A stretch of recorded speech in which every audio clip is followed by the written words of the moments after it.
Hi guys, मैं स्वागत करता हूँ आपके अपने इस यूट्यूब चैनल पर जिसका नाम है मातृभूमि एलएस। हम कक्षा 10वीं के विज्ञान के अध्याय 2 की शुरुआत करने जा रहे हैं जिसका नाम है अम्ल, क्षारक एवं लवण। पिछली कक्षाओं में आपने अम्ल के बारे में पढ़ा होगा। अम्ल क्या होते हैं? ये स्वाद में खट्टे होते हैं। ये नीले लिटमस विलयन को लाल में बदल देते हैं। लिटमस पेपर एक प्राकृतिक सूचक होता है, ठीक है।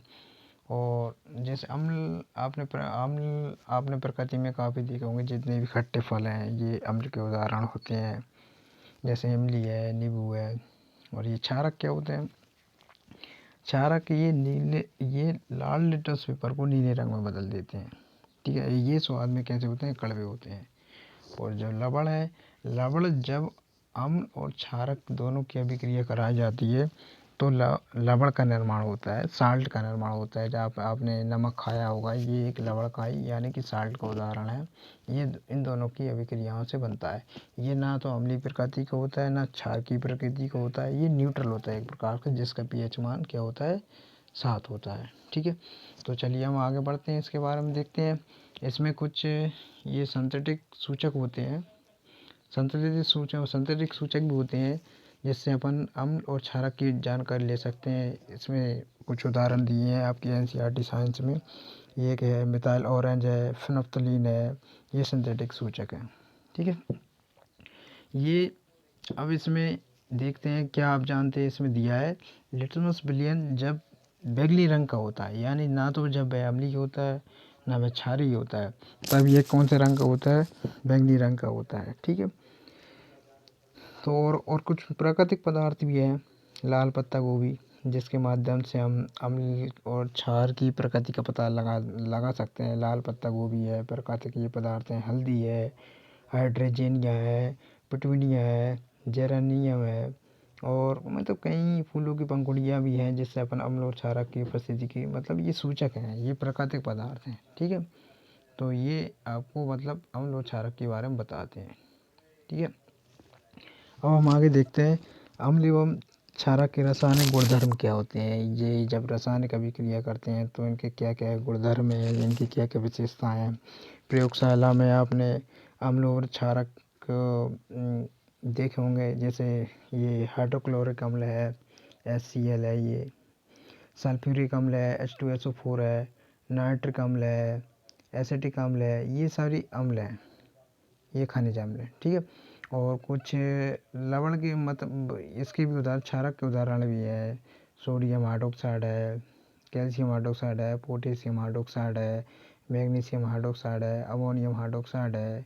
ये सभी यहाँ पे इसमें आप देख सकते हैं। ये सभी उदाहरण यहाँ पे इसमें दिए हुए हैं। ये जितने भी उदाहरण दिए हुए हैं यहाँ पे दिए हुए हैं उदाहरण, इनको आप देख सकते हैं, ठीक है। चलिए आगे बढ़ते हैं अपन इसमें। अब देखिए ये कुछ इसमें क्या है, कुछ गंधी सूचक होते हैं। गंधी सूचक मतलब इसमें अपन गंध के माध्यम से पता लगा सकते हैं कि अम्लीय है या कुछ मतलब जो अम्ल है ये अम्ल है या क्षारक है। गंधी सूचक में जैसे आपका यहाँ पे दिया हुआ है, ये आपका प्याज है, ठीक है। ये यहाँ पे दिया है आपका, ये देखिए वेनिला है आपका, है ना। प्याज वेनिला है, ये एक मिनट, वेनिला है, प्याज है, लौंग का तेल है। ये क्या गंधी सूचक है। मतलब इनको जब अम्ल या क्षार में डुबोया जाता है तो ये गंध को बदल देते हैं। मतलब जैसे प्याज को अगर अम्ल में डुबो जाए, किसी अम्ल में डुबो जाए तो उसकी गंध अलग आएगी। क्षार में डुबो जाता है तो इसकी गंध अलग आएगी। जैसे वेनिला है, ऐसे लौंग का तेल है। ये आपके एनसीईआरटी में मतलब 2-3 उदाहरण दिए गए हैं, ठीक है। ये गंधी सूचक के उदाहरण हैं, ठीक है। चलिए अब आगे बढ़ते हैं, हम देखते हैं। तो आगे है अम्ल एवं क्षारक धातु के साथ कैसे अभिक्रिया करते हैं, हम जानेंगे इसमें। अम्ल एवं क्षारक धातु के साथ कैसे अभिक्रिया करते हैं। देखिए जब यहाँ पे जब अम्ल को धातु के साथ, ठीक है, अम्लों को जब धातु के साथ अभिक्रिया कराई जाती है तो क्या होता है, ये दिया अम्ल अम्ल अम्ल की जब धातु के साथ अभिक्रिया कराई जाती है तो क्या बनता है, लवण। लवण का निर्माण होता है और हाइड्रोजन गैस निकलती है। जैसे मैं आपको एक उदाहरण देता हूँ, आपको बताता हूँ। ये देखिए, जब मैंने ये लिया HCl हाइड्रोक्लोरिक अम्ल लिया, उसकी अभिक्रिया मैंने धातु से कराई, यानी कि सोडियम एक धातु है। इसकी जब अभिक्रिया कराई तो ये अम्ल है, धातु के साथ अभिक्रिया करके क्या बनेगा, NaCl बना लेगा। ये लवण है, इसका उदाहरण है लवण। वही बताया था मैंने, अम्ल की अभिक्रिया जब धातु से कराई जाती है तो लवण बनता है। ये लवण बन गया और हाइड्रोजन गैस इसमें से निकल जाती है। ठीक है, ये इसमें होता है ना, जब इसकी अभिक्रिया कराई जाती है। ठीक है, और जैसे इसमें एक उदाहरण दिया है सोडियम, ये क्षार है, सोडियम हाइड्रोक्साइड ये क्षार है। जब इसकी धातु से अभिक्रिया कराई गई तो ये सोडियम जिंकेट बना है, ये लवण है और हाइड्रोजन गैस इससे निष्कासित हो गई। मतलब जब किसी भी धातु की, जब किसी भी अम्ल की धातु से अभिक्रिया कराई जाती है, लवण और हाइड्रोजन गैस बनती है। ठीक है, और ऐसे क्षार की जब धातु से अभिक्रिया कराई जाती है तो भी क्या बनता है, लवण और हाइड्रोजन गैस निकल जाती है। ठीक है, अब इसके रासायनिक गुणधर्म के बारे में अगला पढ़ते हैं। जब धातु कार्बोनेट और धातु हाइड्रोजन कार्बोनेट से अम्ल अभिक्रिया करते हैं तो कैसा क्या क्या होता है। ठीक है, तो देखिए, जब भी अम्ल धातु कार्बोनेट और धातु हाइड्रोजन कार्बोनेट से अभिक्रिया करते हैं तो इसमें एक तो CO2 गैस निकलती है। ठीक है, और उत्पाद के रूप में क्या बनता है, लवण और जल बनेगा और इसमें CO2 गैस निकल जाएगी। इसमें आपने एक परख नली के हिसाब से उदाहरण में दिया है। ये देखिए उदाहरण में, ये देखिए, ये सोडियम कार्बोनेट है, इसकी जब अभिक्रिया अम्ल से कराई गई, ठीक है, तो ये क्या बना है, ये बन गया आपका लवण NaCl। ठीक है, और एक जल बना है और एक CO2 बना है। इसमें यहाँ पे आपका ये दिया हुआ है, देखिए ये सोडियम कार्बोनेट है ना, और ये अम्ल की अभिक्रिया कराई गई। किसी मतलब अम्ल की अभिक्रिया किसी धातु के कार्बोनेट या बाइकार्बोनेट से कराई जाती है तो एक तो बनता है लवण, एक बनता है जल और एक बनती है CO2 गैस। ठीक है, ये बनती है। यहाँ पे आगे उदाहरण भी दिया होगा कि इसका कुछ, देखिए ये धातु कार्बोनेट धातु हाइड्रोजन कार्बोनेट की जब अम्ल से अभिक्रिया कराई जाती है तो एक लवण का निर्माण होता है, साथ साथ में कार्बन डाइऑक्साइड गैस निकलती है और जल का निर्माण होता है। ये 3 चीज़ें बनती हैं। ठीक है, इसमें से CO2 गैस निकल जाती है। ठीक है, अब आगे बढ़ते हैं। देखिए, ये आपके कुछ इसमें उदाहरण दिए हैं, चूना पत्थर, खड़िया, संगमरमर, कैल्शियम कार्बोनेट के मतलब ये विविध रूप हैं। ये चूना पत्थर, खड़िया और संगमरमर ये कैल्शियम कार्बोनेट के रूप हैं। इसमें मतलब कैल्शियम कार्बोनेट मिलता है चूना पत्थर में, खड़िया में और मार्बल्स वगैरह में इनमें। ठीक है, ये सब धातु कार्बोनेट हाइड्रोजन कार्बोनेट अम्ल के साथ अभिक्रिया करते हैं तो ये चीज़ें बनाते हैं। ठीक है, चलिए आगे बढ़ते हैं अपन। अम्ल एवं क्षारक परस्पर कैसे अभिक्रिया करते हैं। ठीक है, अब अम्ल और क्षारक ये दोनों जब अभिक्रिया करते हैं, अम्ल और क्षारक, तो देखिए क्या बनाते हैं। अम्ल और क्षारक जब अभिक्रिया करते हैं तो क्या बनाएंगे, लवण और जल।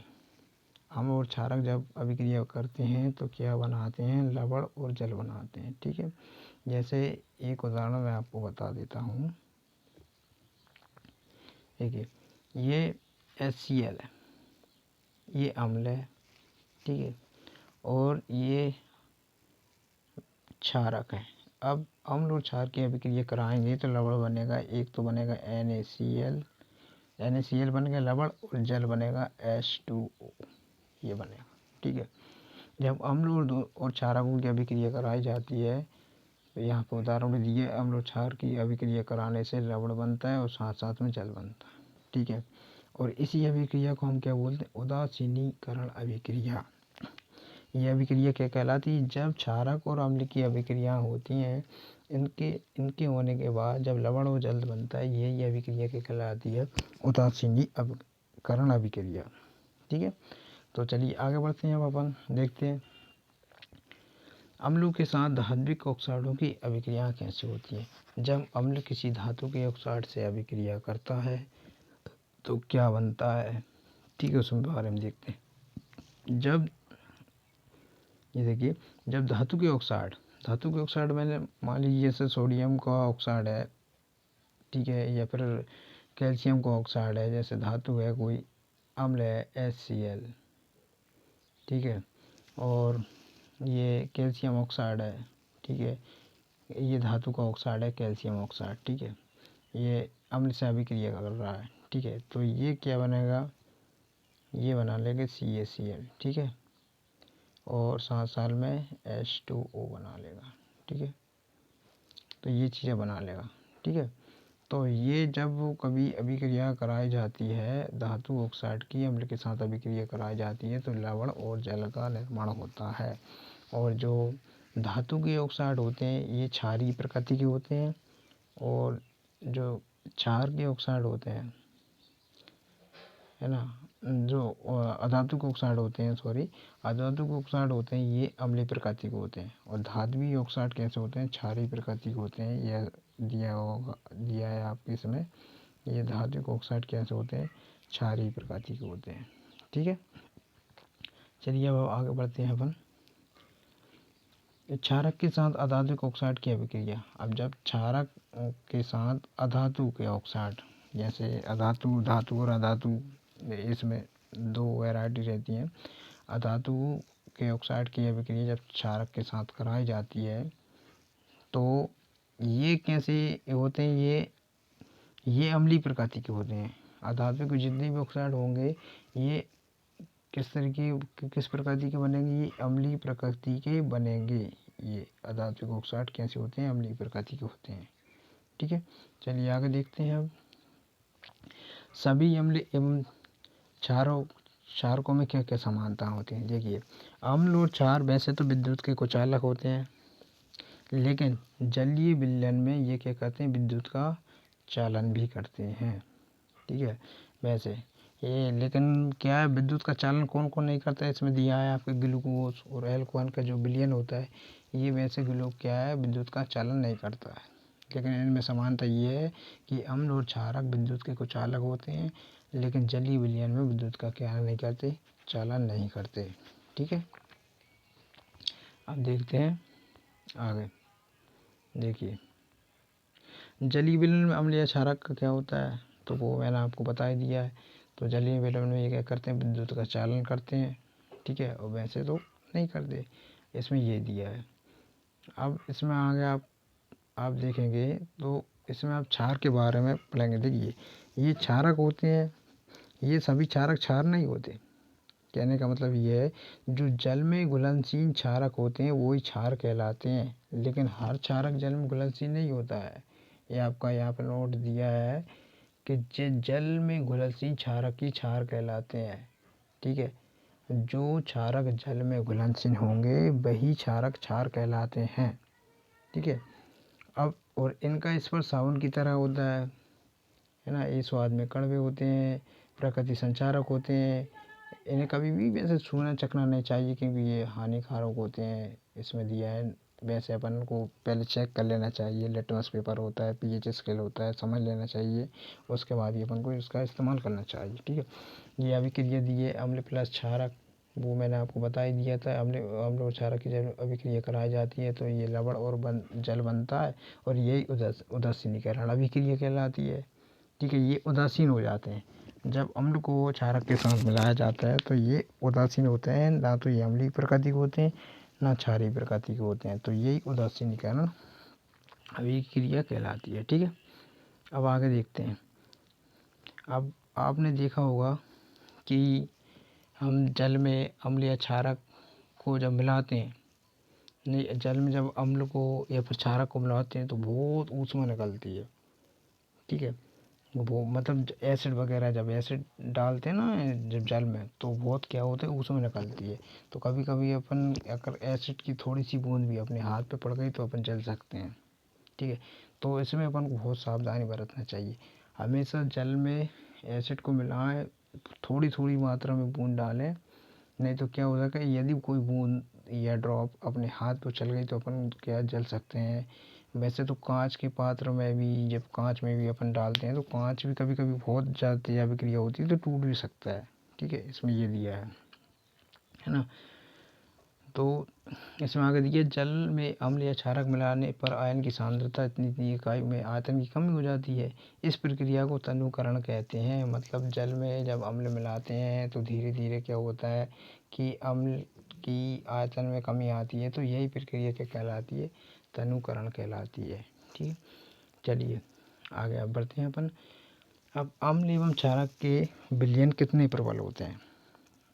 अब इसमें देखते हैं अम्ल और क्षारक के विलयन कितने प्रबल होता है। एक सार्वत्रिक सूचक होता है पीएच स्केल, यहाँ पे दिया है, ये पीएच स्केल है। ठीक है, ये इसकी जो मात्रा होती है 0 से लेकर 14 तक होती है। यहाँ पे इसमें दिया है 0 से लेके कितनी होती है, ये 0 से लेके 14 तक होती है। ठीक है, अब क्या है कि इसमें 0 से लेके 7 तक, देखिए 0 से लेके यहाँ पे 0 से लेके 7 तक, मतलब 6 तक, मतलब 7 से कम कम ये सब होंगे अम्लीय प्रकृति के। ये पीएच एक स्केल होता है ना। इसकी परास, इसकी रेंज होती है 0 से लेके 14 तक और बीच में एक 7 होता है। ठीक है, ये देख लीजिए। अब 0 से 7 के बीच में जिसकी भी रेंज आएगी वो कहलाएंगे अम्ल, वो क्या कहलाएंगे, अम्ल। और 7 से ज़्यादा और 14 के बीच में कहलाएंगे क्षारक, क्षार कहलाएंगे, है ना, ये कहलाएंगे क्षार। ठीक है, मतलब ये पीएच स्केल एक रेंज बताता है। आप एक किसी मतलब किसी अम्ल में पीएच स्केल को डालेंगे, यदि किसी पीएच स्केल का मान अगर 7 से नीचे आ रहा है तो वो अम्लीय प्रकृति का होगा। ठीक है, इसमें कुछ उदाहरण भी दिए हैं। ये देखिए, ये अम्ल होते हैं, ये H+ आयन देते हैं, और क्षारक होते हैं ये OH- आयन देते हैं। ठीक है, ये इसमें कुछ उदाहरण दिए, इसमें दिए हैं जठर रस, ये हमारे शरीर के अंदर हाइड्रोक्लोरिक अम्ल होता है। ठीक है, इसमें से ये रस निकलता है। ठीक है, इसका पीएच मान कितना होगा, लगभग 1.2 इतना होता है। ठीक है, इतना मतलब इतना प्रबल होता है। धीरे धीरे अपन 0 से लेके एक मतलब 6 की तरफ आते जाएंगे तो अम्ल की प्रबलता क्या होगी, घटती जाएगी। ठीक है, घटती जाएगी। ठीक है, और जैसे 7 से 14 के ऊपर बीच जाएंगे तो ये से क्षार की प्रबलता बढ़ती जाएगी। मतलब इसकी रेंज होती है 0 से 14 तक। ठीक है, नींबू के रस का पीएच मान होता है 2.2। ठीक है, ऐसे ही देखते हैं अपने मूत्र का पीएच मान होता है 6, दूध का पीएच मान 6.4 के लगभग कुछ होता है। शुद्ध जल का पीएच मान 7 होता है। ये देखिए, शुद्ध जल ना तो अम्लीय प्रकृति का होता है ना क्षारीय प्रकृति का होता है, ये इसका मान 7 होता है। पीने में ना तो अपन को खट्टा लगता है और ना ही क्षारीय लगता है। ठीक है, रक्त का पीएच मान दिया है 7.4। ठीक है, ये रक्त हमारा जो खून होता है हल्का सा, कैसा, हल्का सा बेसिक नेचर का होता है, हल्का सा बेसिक नेचर का होता है। ठीक है, और ये मिल्क ऑफ मैग्नीशिया है, milk of magnesia, sodium hydroxide, ये सोडियम हाइड्रोक्साइड ये सबसे ज़्यादा बेसिक नेचर का होता है, ये बहुत मतलब क्षार की प्रकृति का होता है। ठीक है, ये इसमें दिया है, ये पीएच स्केल है जिसकी रेंज कितनी है, 0 से 14 के बीच में होती है। ठीक है, जब हम प्रबल अम्ल, ठीक है, यहाँ पे देखते हैं, जब अपन प्रबल अम्ल और प्रबल क्षारक को मिलाते हैं तो क्या होता है, ये प्रबल लवण बनता है। जब प्रबल अम्ल और प्रबल क्षारक को मिलाएंगे तो प्रबल लवण बनेगा, और जब हम प्रबल अम्ल और दुर्बल दुर्बल क्षारक को मिलाते हैं तो प्रबल लवण बनेगा। ठीक है, इसमें कुछ दिए हैं। ठीक है, अब आप देखते हैं अपने दैनिक जीवन में पीएच का क्या क्या महत्व है। तो हम देखेंगे अपने दैनिक जीवन में क्या क्या इसका महत्व होता है। तो इसमें दिया है कि आप पौधे एवं पशु पीएच के प्रति संवेदनशील होते हैं। ठीक है, हाँ, इसमें अपन देखते हैं, देखिए अपना शरीर भी होता है ना, ये हमेशा 7 से 7.8 पीएच के बीच में ही, परास के बीच में ही काम करता है, ये अपना शरीर होता है। ठीक है, ये कहने का मतलब शरीर जो होता है अपना थोड़ा सा कैसा होता है, बेसिक नेचर का होता है। ठीक है, इससे इसका नेचर कम भी नहीं हो सकता, इससे ज़्यादा भी नहीं हो सकता। ठीक है, तो इसके बीच में हमारा शरीर काम करता है। ठीक है, अब आपने देखा होगा वर्षा के जल का जो पीएच मान कितना होता है, है ना। वर्षा का पीएच मान जब 5.6 से कम हो जाता है तो इसको ही हम अम्लीय वर्षा कहते हैं, वैसे हम अम्लीय वर्षा नहीं कह सकते। अगर वर्षा का जल का पीएच मान 5.6 से कम हो गया तो इसको हम क्या बोलेंगे कि भाई अम्ल की वर्षा हो रही है, मतलब अम्लीय वर्षा हो रही है। क्या हो, देखिए ये 7 से कम हो गया, वो भी 5.6 तक पहुँच गया, तो इससे पता बहुत नुकसान होता है, पेड़ पौधों को नुकसान होता है। आपने ताजमहल देखा होगा, ताजमहल ही संगमरमर के पत्थरों से बना है, तो इनका क्षरण हो रहा है, ठीक है, बहुत काफ़ी नुकसान हो रहा है। अपने यहाँ पे इतनी अम्लीय वर्षा नहीं होती, लेकिन ये ठंडी क्षेत्रों में तो यहाँ पे काफ़ी ज़्यादा देखने को मिल जाती है। ये नाइट्रोजन के ऑक्साइड और सल्फर के ऑक्साइड मिल जाते हैं आपस में, ये धुआं वगैरह से, ठीक है, तो ये अम्लीय वर्षा का कारण बन जाते हैं, ठीक है।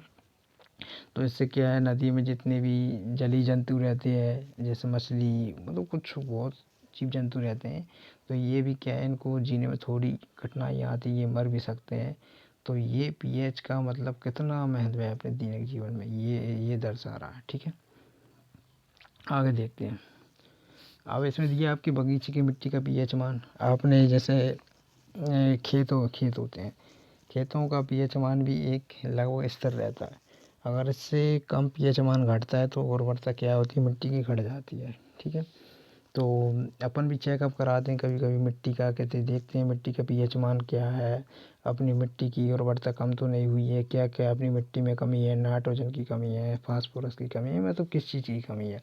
तो जब कभी अम्लीय वर्षा होती है, पता अपनी मिट्टी का पीएच मान भी घट जाता है, मतलब मिट्टी थोड़ी अम्लीय हो जाती है, और हमारी मिट्टी को पोषक पदार्थ देने पड़ते हैं जो क्षारीय प्रकृति के होते हैं।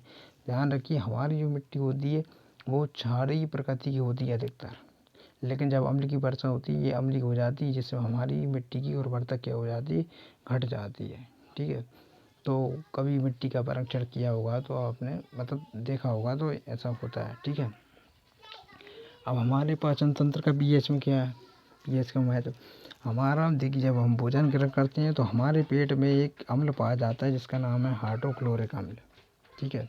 ये हमारा पेट ये हाइड्रोक्लोरिक अम्ल को उत्पन्न करता है। इसका काम क्या होता है, हमारे पेट के अंदर जो भी हम खाना खाते हैं, अंदर जो हमारे जीवाणु चले जाते हैं, इन जीवाणुओं को भक्षण करता है, ठीक है। इनको क्या करता है, मार देता है वहीं से, ताकि ये हम जीवाणु हमारे शरीर को नुकसान ना पहुंचा सकें।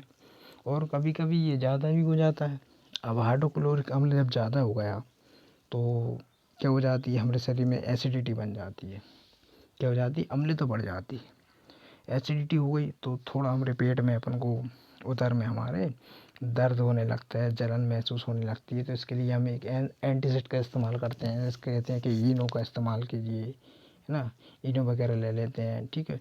ये इनो एक एंटीसिड ही है, ठीक है। मतलब ये अपन क्या है, जब अम्ल की मात्रा बढ़ जाती है तो अपन क्षारक का इस्तेमाल करते हैं, और ये क्षारक अम्ल के साथ अभिक्रिया मिलता है तो ये उदासीन हो जाता है। अपन ने पहले पढ़ा था कि हम लोग क्षारक जब अभिक्रिया करते हैं तो ये उदासीन होता है, मतलब क्षारक अम्ल को उदासीन कर देगा ये जब दोनों मिल जाते हैं, ठीक है।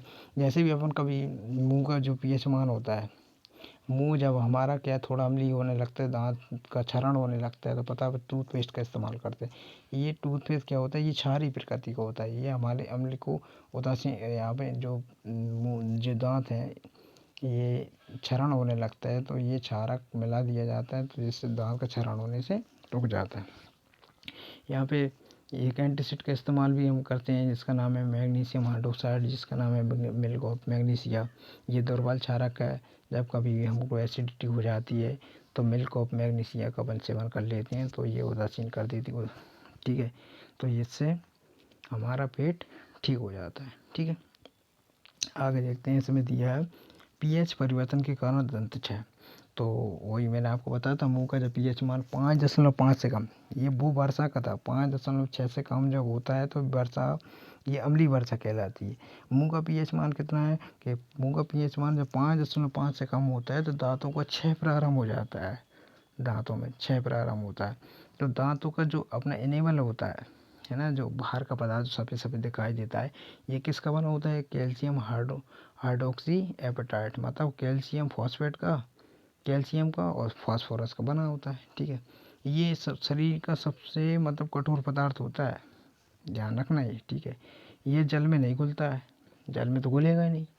लेकिन लेकिन क्या होता है मेरे दोस्तों, इसका जब इसका जब पीएच मान 5.5 से कम होता है तो ये धीरे धीरे संचारित हो जाता है ना। तो मुंह में उपस्थित, ये क्या होता है कि मुंह में उपस्थित जो बैक्टीरिया होते हैं, है ना, भोजन के पश्चात मुंह में अपशिष्ट शर्करा और खाद्य पदार्थों का निम्नीकरण करते हैं तो और अम्ल उत्पन्न करने लगते हैं। ठीक है, तो क्या होता है कि भोजन के बाद मुंह साफ करने में इससे बचाव किया अपन करते हैं, पता टूथपेस्ट वगैरह करते हैं। तो मुंह की सफाई करने के लिए अपन दंत मंजन का इस्तेमाल करेंगे। और दंत मंजन क्या होता है, क्षारीय प्रकृति का होता है। ठीक है ना, क्योंकि ये क्षारक ही तो अम्ल को उदासीन करेगा, है ना, इसकी क्रिया को समाप्त करेगा, जब ही तो कुछ काम बन पाएगा ना ये।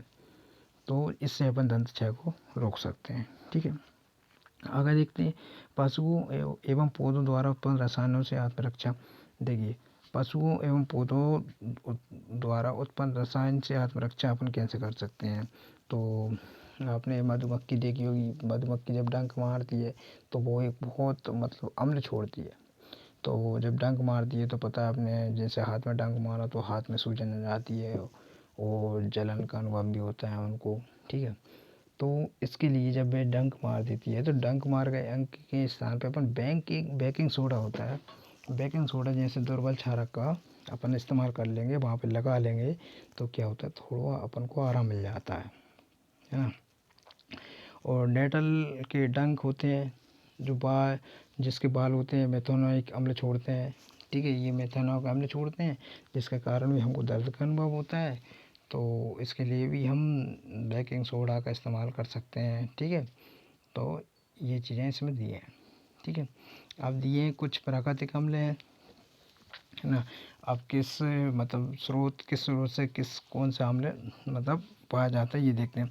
ये सिरका है, सिरके में कौन सा अम्ल होता है, एसिटिक अम्ल। संतरा है, संतरा आपने देखा होगा, संतरा में सिट्रिक अम्ल होता है। इमली में टार्टरिक अम्ल, टमाटर में ऑक्जेलिक अम्ल होता है। ठीक है, टमाटर आप खाया हुआ है, इसमें ऑक्जेलिक अम्ल होता है।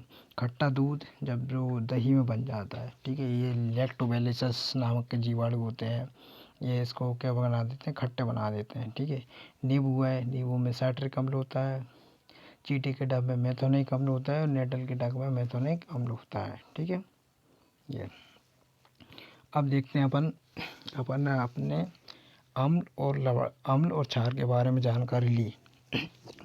अब लवण के संबंध में लवण के संबंध में अपन जानकारी लेते हैं, लवण क्या होते हैं। ठीक है, लवण मैंने आपको बताया था, जब अम्ल और क्षार की अभिक्रिया करने से ही लवण की प्राप्ति होती है। जैसे प्राकृतिक उदाहरण में ये होता है, नमक होता है, ये लवण एक प्रकार का, ये भी नमक भी एक प्रकार का लवण का उदाहरण है।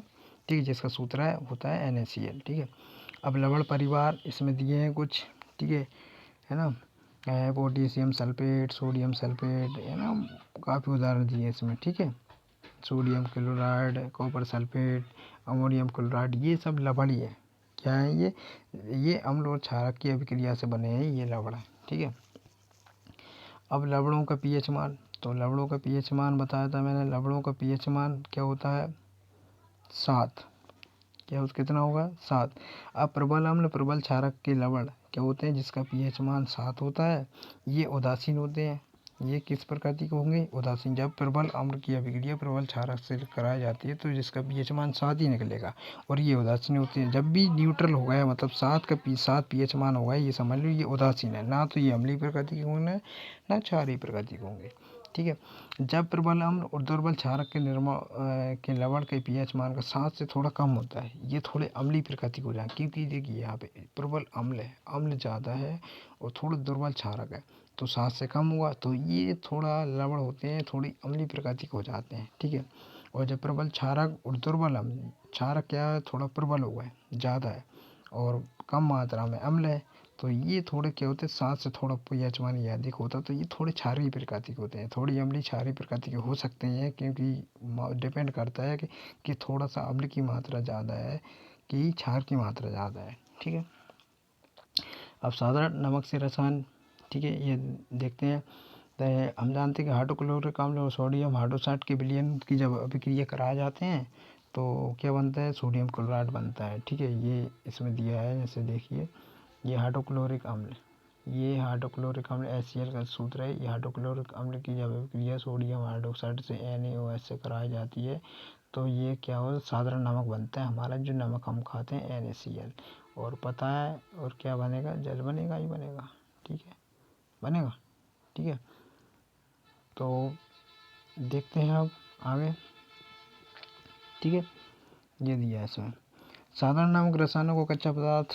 तो इनका कच्चा पदार्थ कौन कौन सा होता है, सोडियम हाइड्रोक्साइड होता है, बेकिंग सोडा होता है, वाशिंग सोडा होता है, व्यंजक चूर्ण होता है। ये कच्चे पदार्थ होते हैं साधारण नमक के।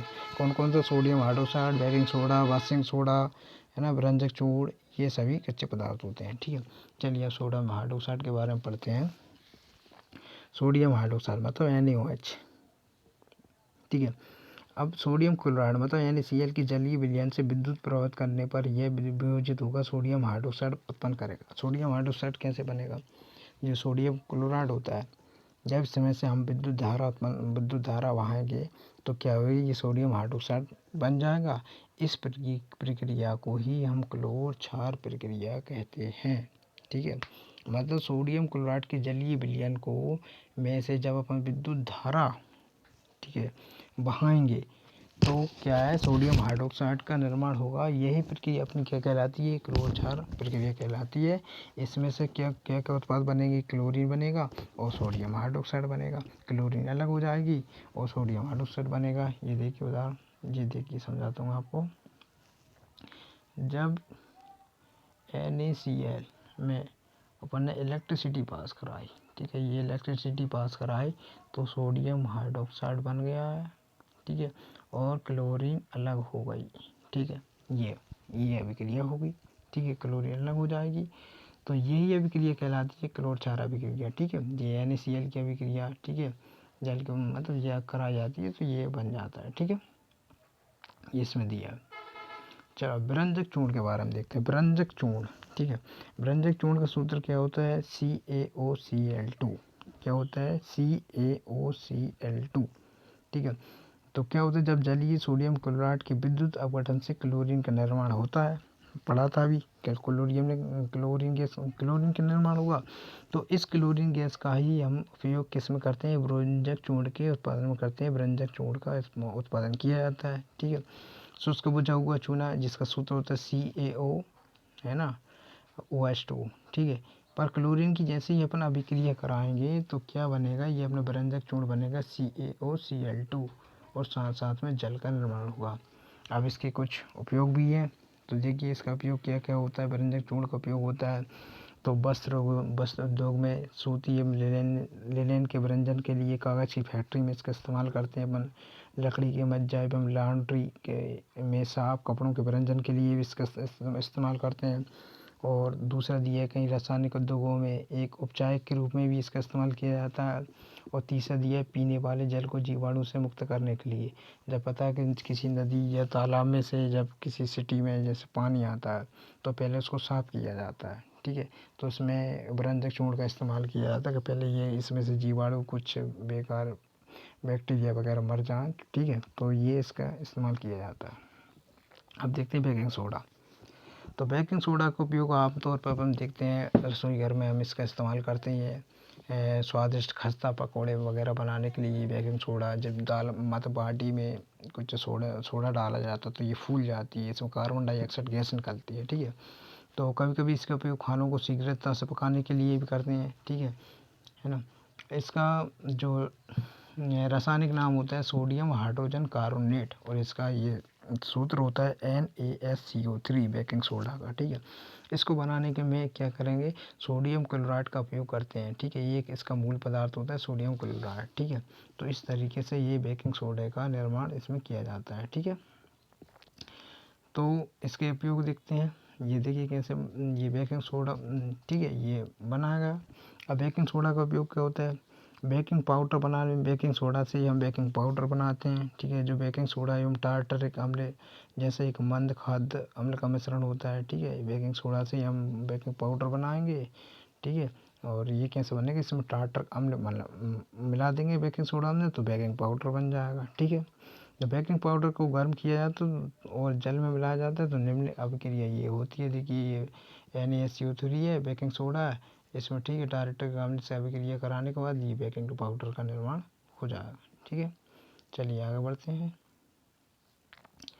अब देखिए इस अभिक्रिया से जो उत्पन्न कार्बन डाइऑक्साइड गैस होती है, मतलब इसमें कार्बन डाइऑक्साइड गैस निकलती है, तो पता है पाव रोटी होती है, पाव रोटी खाई होगी आपने, या अपन बाटी बनाते हैं, जब बाटी बनाते हैं तो उसमें से जब उसमें कुछ सोडा मिला देते हैं तो क्या होती है, फूल जाती है थोड़ी, तो ये कार्बन डाइऑक्साइड गैस निकलती है ना।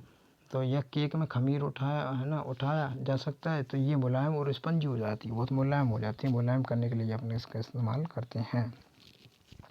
दूसरा दिया है सोडियम हाइड्रोजन कार्बोनेट भी एंटीसिड का एक संगठक है। देखिए सोडियम हाइड्रोजन कार्बोनेट एक एंटीसिड का संगठक है। जब अम्लता बढ़ जाती है तो अपन अगर सोडियम हाइड्रोजन कार्बोनेट अपन खाते हैं तो अपनी पेट का HCl थोड़ी मात्रा में कम हो जाता है, ठीक है। ये क्षारीय प्रकृति का होता है ना। क्षारीय होने के कारण ये पेट में अम्ल की अधिकता को उदासीन कर राहत पहुँचाता है, ठीक है। तीसरा इसका उपयोग सोडा अम्ल अग्निमाशक में भी किया जाता है। जो फार एक्सेंटीसर होते हैं ना, इसका उपयोग अपन इसमें भी करते हैं, ठीक है। अब देखिए धोने का सोडा तो देखा होगा कपड़े धोने के में अपन इसका इस्तेमाल करते हैं। वैसे इसका रासायनिक सूत्र है Na2CO3 है ना डॉट 10H2O, ठीक है। ये इसमें 10 जल के 10 अणु होते हैं, ठीक है। ये इसमें इसलिए 10 का इसमें गुणा किया गया है, ठीक है। ये एक अन्य रसायन है जो सोडियम क्लोराइड से प्राप्त किया जाता है। ये भी सोडियम क्लोराइड से प्राप्त करते हैं धोने का सोडा का, ठीक है। बेकिंग सोडा को गर्म करके सोडियम कार्बोनेट प्राप्त किया जाता है। जब बेकिंग सोडा को गर्म करेंगे तो सोडियम कार्बोनेट प्राप्त हो जाएगा, ठीक है अपना। तो सोडियम कार्बोनेट के पुनः क्रिस्टलीकरण से धोने का सोडा फिर प्राप्त हुआ। यह भी एक क्षार की लवण है, ठीक है। इसमें दिया है तो ये 10H2 क्या दर्शाता है, इसमें दिया है क्या ये Na2CO3 को आद्र बनाता है। तो हम इसका जवाब क्या बोलेंगे अगले भाग में। वैसे हाँ है एक प्रकार से, क्योंकि ये 10 के मतलब जल के 10 अणु हैं, तो ये एक प्रकार से ये इसको आद्र बनाता है, ठीक है। अब इसके क्या क्या उपयोग है धोने के सोडे का उपयोग। देखिए सोडियम कार्बोनेट का उपयोग है ना साबुन एवं कागज उद्योगों में किया जाता है, ठीक है। इसका उपयोग बोरेक्स जैसे सोडियम यौगिक के उत्पादन में किया जाता है। बोरेक्स होता है, सिंदूर होता है, ठीक है, एक प्रकार इसके उत्पादन में किया जाता है, ठीक है। सोडियम कार्बोनेट का उपयोग घरों में साफ़ सफाई के लिए किया जाता है। सोडियम कार्बोनेट का उपयोग अपने घरों में साफ़ सफाई के लिए भी करते हैं साफ़ सफाई वगैरह करते हैं। तो सोडियम कार्बोनेट जल की स्थायी कठोरता को हटाने के लिए इसका उपयोग करते हैं। जल कभी कभी कठोर होता है तो झाग उत्पन्न नहीं करता है, तो साबुन से ये धुलता नहीं है, तो अपन धोने के सोडे का इस्तेमाल करते हैं। तो ये जल की स्थायी कठोरता को इस्तेमाल में आता है, तो इससे क्या होता है अच्छे कपड़े अपने अच्छे तरीके से धुल जाते हैं, ठीक है। क्या लवण के क्रिस्टल वास्तव में शुष्क होते हैं, ठीक है, ये इसमें दिया है, ठीक है। तो देखते हैं इसके बारे में क्या है। शुष्क दिखने वाले कॉपर सल्फेट के क्रिस्टलों में क्रिस्टल का जल होता है। जब हम क्रिस्टल को गर्म करते हैं तो ये जल हट जाता है और लवण का जल रंग श्वेत हो जाता है। तो जब हम इसको गर्म करेंगे तो इसमें से जल हटेगा, और जल हटेगा तो ये क्या है सफ़ेद रंग का पदार्थ बन जाता है, ठीक है। देखा होगा नमक, जब समुद्रों में नमक होता है जब उसको गर्म करते हैं तो जल हट जाएगा तो सफ़ेद सफ़ेद बन जाता है, ठीक है। यही होता है क्रिस्टल का जल, ठीक है। यदि आप क्रिस्टल को पुनः जल में भिगोते हैं तो क्रिस्टल का नीला रंग फिर वापस आ जाता है। फिर जैसे ही नमक को जब अपन जल में भिगोएंगे तो ये नीले नीले कलर का हो जाता है, ठीक है। आगे लवण के एक सूत्र इकाई में जल के निश्चित अणुओं की संख्या को क्रिस्टल का जल कहते हैं। यही है कि लवण के इकाई सूत्र में जब जल के निश्चित अणु होंगे तो यही अपन इसको ही अपन बोलते हैं क्रिस्टल का जल कहलाता है, ठीक है।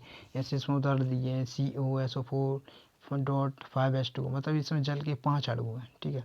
अगले में ये दिया है Na2CO3.10H2, मतलब ये इसमें जल के 10 अणु हैं। यही दर्शा रहा है कि मतलब कोई आद्र है या नहीं है, ठीक है, यही है, ठीक है। अब जिप्सम के बारे में पढ़ते हैं, ठीक है। जिप्सम भी एक लवण है, ठीक है, जिसमें क्रिस्टल का जल होता है। इसमें क्रिस्टल के जल के 2 अणु होते हैं, ठीक है। ये दिया है CaSO4.2H2, मतलब जल के 2 अणु है, इसमें दर्शाया है। अब हम इस लवण के उपयोग पर ध्यान देंगे। आपने प्लास्टर ऑफ पेरिस देखा होगा, जब कभी हमारी हड्डी टूट जाती है तो डॉक्टर पास जाते हैं तो ये सफ़ेद सफ़ेद पदार्थ पट्टी लगाता है घोल के, ठीक है। ये प्लास्टर ऑफ पेरिस ही होता है, जो हमारी पट्टी मतलब हाथ की पट्टी पे लगाया जाता है। प्लास्टर ऑफ पेरिस ये हड्डी को जोड़ने का काम करता है, ठीक है। इसका सूत्र क्या होता है, CaSO4 है ना डॉट हाफ H2O, मतलब इसमें जल के आधे अणु होते हैं, ठीक है। इसे प्लास्टर ऑफ पेरिस कहते हैं, ठीक है। इसे ही क्या कहेंगे, प्लास्टर ऑफ पेरिस। और इसका उपयोग डॉक्टर टूटी हुई हड्डी को सही जगह में स्थिर रखने के लिए करता है ताकि हड्डी स्टेबल हो जाए, ठीक है। तो प्लास्टर ऑफ पेरिस एक सफ़ेद चूर्ण होता है, सफ़ेद सफ़ेद होता है, ठीक है। जल में मिलाने पर जिसमें ये जिप्सम बनकर कठोर पदार्थ हो जाता है, तो ये इसकी अभिक्रिया होती है, ठीक है। इस तरीके से हो जाता है ना। ये आपको प्लास्टर ऑफ पेरिस दिया है, तो इस तरीके से हमारा ये चैप्टर ख़त्म हो जाता है, ठीक है।